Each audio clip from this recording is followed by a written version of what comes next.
Assalamualaikum warahmatullahi wabarakatuh. Selamat pagi anak-anakku tercinta. SMK Negeri 4 Semarang, ukir prestasi tiada henti.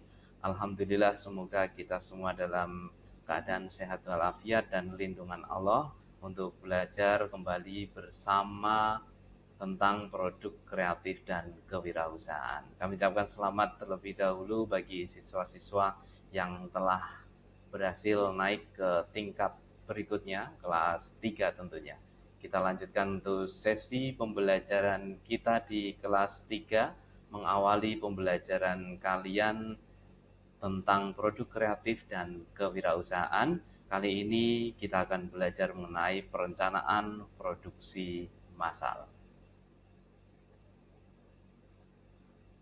Nah, pada bab 1 di kelas 3 ini, semester 1, perencanaan produksi massal mengacu pada kompetensi dasar 3.10, yaitu menganalisis perencanaan produksi massal, dan kompetensi dasar keterampilannya 4.10 membuat perencanaan produksi massal. Jadi, nanti kalian diharapkan bisa merencanakan dan membuat perencanaannya tersebut. Mari kita lanjutkan dan tetap semangat untuk mengikuti sesi-sesi berikutnya. Nah, pernahkah kalian mencoba membuat alat rumah tangga sendiri? Misalnya membuat trafo atau membuat alat-alat elektronik yang sederhana yang bisa kita buat sendiri di rumah sebagai pengganti ketika kita tidak mendapatkan alat-alat tersebut di pasaran. Nah, kira-kira berapa ongkos yang diperlukannya? Saya yakin dari kalian pasti banyak yang bereksperimen untuk menghasilkan sesuatu ya. Dan kita bandingkan, coba, pernahkah kalian mencari barang-barang yang fungsinya sama dengan yang kita buat tadi, tapi barang itu hasil produksi dari pabrikan atau hasil produksi dari sebuah perusahaan. Nah, kita bandingkan nih, harganya bagaimana? Apakah lebih mahal yang kita buat sendiri atau lebih mahal yang produksi dari pabrik tersebut? Dan kemudian kualitasnya bagaimana? Apakah kualitasnya yang kita buat lebih bagus atau lebih jelek? Nah, kebanyakan barang-barang yang dijual di toko itu adalah barang-barang pabrikan yang tentunya harganya pasti jauh lebih murah daripada yang kita buat sendiri. Mengapa demikian ya?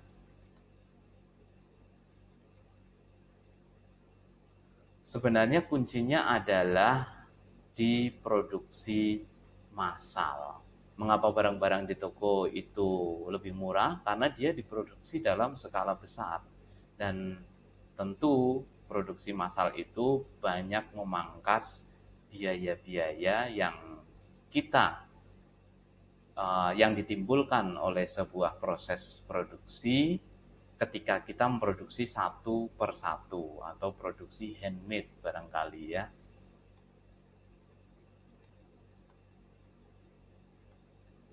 Nah, karena produksi massal itu, kalau kita rujuk dari konsep dasarnya, menurut Haryono di bukunya tahun 2015, bahwa produksi massal merupakan proses produksi dalam skala besar, secara kontinu dan standar yang sama. Nah, ini menimbulkan atau mengimplikasikan berbagai keunggulan karena standarnya sama dan terus-menerus, di mana produksi massal ini memiliki keunggulan bahwa ketersediaan barang yang ada di pasaran itu selalu terjaga. Dia tidak peduli apakah ada pesanan atau tidak, si pabrik ini tetap memproduksi dalam skala yang telah dihitungnya sendiri. Dan juga dia biaya produksinya menjadi rendah karena diproduksi dengan massal, pembelian barang baku, bahan baku jadi lebih murah, terus kemudian efisiensi dari tenaga kerja juga akan termaksimalkan. Dan tak kalah penting adalah efisiensi waktu itu sendiri. Waktu untuk memproduksinya pasti jauh lebih efisien, atau dalam waktu yang singkat itu kita bisa menghasilkan barang yang dalam jumlah waktu yang banyak. Pernahkah kalian berpikir bahwa sepeda motor yang sering kita jumpai itu diproduksi dalam waktu berapa lama? Ada yang tahu?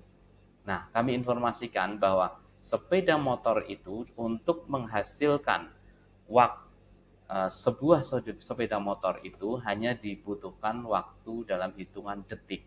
Kenapa demikian? Nah, nanti kita akan pelajari lebih lanjut di sesi berikutnya, di bab berikutnya tentang perakitan. Tapi kali ini kita akan belajar konsep dulu nih tentang keunggulan produksi massal atau produksi massal itu sendiri.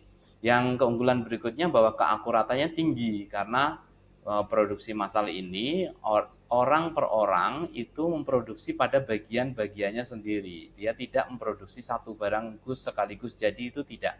Tapi dia memproduksi barang-barangnya itu per departemen-departemen. Sebagai contoh misalkan seorang yang bagiannya memotong, ya sudah, dia fokus hanya memotong saja. Seseorang yang bekerja pada sektor atau bagian untuk merakit assembling, ya sudah, dia hanya bekerja pada bidang perakitan. Yang berikutnya apabila dia bekerja pada sektor painting atau mengecat, dia fungsinya mengecat terus. Dia sepanjang hari, sepanjang waktu akan mengecat terus sampai produksi itu selesai jam kerjanya. Nah, ini menyebabkan keakuratan bagi barang yang diproduksinya itu tinggi karena masing-masing sektor itu bekerja fokus pada bidangnya masing-masing. Namun demikian, dalam sebuah produksi massal tentu tidak hanya mempunyai keunggulan, pasti punya kelemahan-kelemahan juga. Apa kelemahan produksi massal? Yang pertama tentu harus dibutuhkan modal yang sangat besar, ya, yang terhitung ya sangat besar lah untuk mendirikan sebuah perusahaan, pabrik, mendatangkan alat, menyediakan tenaga kerja, SDM dan segala macam, itu butuh modal yang sangat besar. Dan kemudian alur produksi yang kurang fleksibel. Artinya kurang fleksibel itu begini, kalau ada satu sektor yang berhenti atau macet, misalkan bagian pemotongan, barang stok habis pemotongan. Nah, ini sektor ini tidak bisa beralih atau beralih fungsi bekerja pada sektor yang lain. Misalkan dia sekarang pindah ke sektor pengecatan, painting, tidak boleh, ya, karena dia bukan standar standar kerjanya tidak di sana. Nah, ini menjadi kurang fleksibel. Ataupun bisa itu harus melalui training terlebih dahulu untuk bisa masuk ke sektor-sektor yang lainnya. Dan yang ketiga adalah produksi massal ini menyebabkan barang kurang bervariasi. Nah, tentu kalau misalkan ini barang-barang rumah tangga tidak masalah. Nah, untuk barang kurang bervariasi. Akan tapi barangkali kalau misalkan barang bercorak seni itu sedikit masalah karena barang kurang bervariasi ini satu orang dengan orang yang lainnya mungkin akan memiliki barang yang sama dan nilai prestisnya kurang. Nah, yang terakhir adalah tidak ada jaminan bahwa produk ini selalu laku di pasaran. Jadi ini pandai-pandainya sebuah perusahaan untuk memprediksikan apakah barang yang akan dihasilkan ini laku atau tidak, sehingga dia memutuskan untuk melakukan produksi massal. Untuk menjembatani antara keunggulan dan kelemahan tersebut, untuk mengantisipasi kelemahan tersebut, tentunya sebuah perusahaan harus memiliki pertimbangan yang matang. Apakah dia akan melakukan produksi massal terhadap produknya. Nah, pertimbangan-pertimbangan itu biasanya ada 4 hal yang menjadi pertimbangan. Yang pertama adalah skala perencanaan produksi. Jadi apakah produksi itu akan diskala dalam jumlah besar, waktunya bagaimana, kapan, dan lain-lain, itu skala produksinya harus dipertimbangkan. Yang kedua adalah pertimbangan lokasi produksi. Lokasi produksi akan dilakukan di mana? Apakah di gunung, atau di lembah, atau di tengah kota, atau di desa. Tentu dengan pertimbangan-pertimbangan ongkos atau biaya produksi dan transportasinya. Dan yang ketiga adalah daya tahan produk. Daya tahan produk ini juga harus menjadi pertimbangan karena produksi massal kita akan memproduksi dalam skala besar, tetapi produk yang kita hasilkan tidak tahan lama. Nah, ini tentu menjadi masalah. Ini harus dihitung juga antara permintaan, supply and demand dari pasar. Yang keempat adalah kualitas dari produk itu sendiri. Apakah dia akan memproduksi dalam kualitas yang kualitas nomor satu atau kualitas second quality, premier quality atau second quality. Nah, ini tentu pasar yang akan kita bidik. Tentu dengan kualitas bagus harga akan semakin tinggi. Kalau dengan kualitas yang agak sedikit rendah tentu harga akan sedikit rendah. Ini juga menjadi pertimbangan bagi seseorang untuk melakukan produksi massal. Nah, dalam produksi massal kita juga harus memperhitungkan kinerja produksi. Ukuran kinerja produksi dalam sebuah perusahaan biasanya dilihat dari mohon maaf, ukuran kinerja sistem dan ukuran kinerja mesin. Nah, sistem produksi ini kinerjanya diukur biasanya menggunakan bantuan balance scorecard. Ya, ditinjau dari tinjauan finansial, tinjauan keuangan, tinjauan pelanggan, apakah pelanggannya banyak atau tidak, tinjauan internal kekuatan yang ada dalam perusahaan itu, dan tinjauan pertumbuhan dan pembelajaran mestinya. Harus ada itu. Dan sedangkan ukuran kinerja mesin atau alat yang kita punya itu biasanya menggunakan metode Overall Equipment Effectiveness atau OEE yang meliputi Available Rate, Performance Efficiency, dan Quality of Product. Available Rate ini meliputi waktu atau waktu yang diperlukan untuk memproduksi suatu barang, efisiensi waktu. Dan performance efficiency ini meliputi banyaknya kemampuan mesin untuk menghasilkan banyaknya produk dalam satu waktu. Dan quality of product ini meliputi kualitas dari produk yang dihasilkan itu sendiri.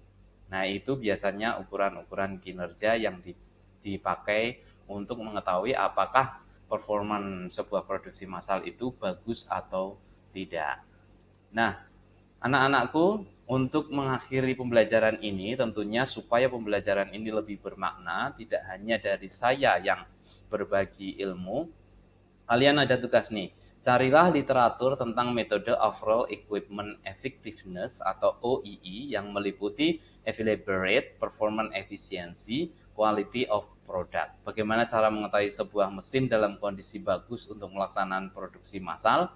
Apakah dia layak dipakai atau harus diperbaiki atau harus diganti. Nah, ini keputusannya harus mengacu pada OII yang kita buat. Silakan kalian cari persamaannya, terus kemudian bagaimana alat ini baik itu kriterianya bagaimana. Nah, demikian yang bisa saya sampaikan, yang saya bagikan pada siang hari ini. Selamat belajar, tetap semangat, sehat selalu, dan kita akhiri. Billahi taufiq wal hidayah. Assalamualaikum warahmatullahi wabarakatuh.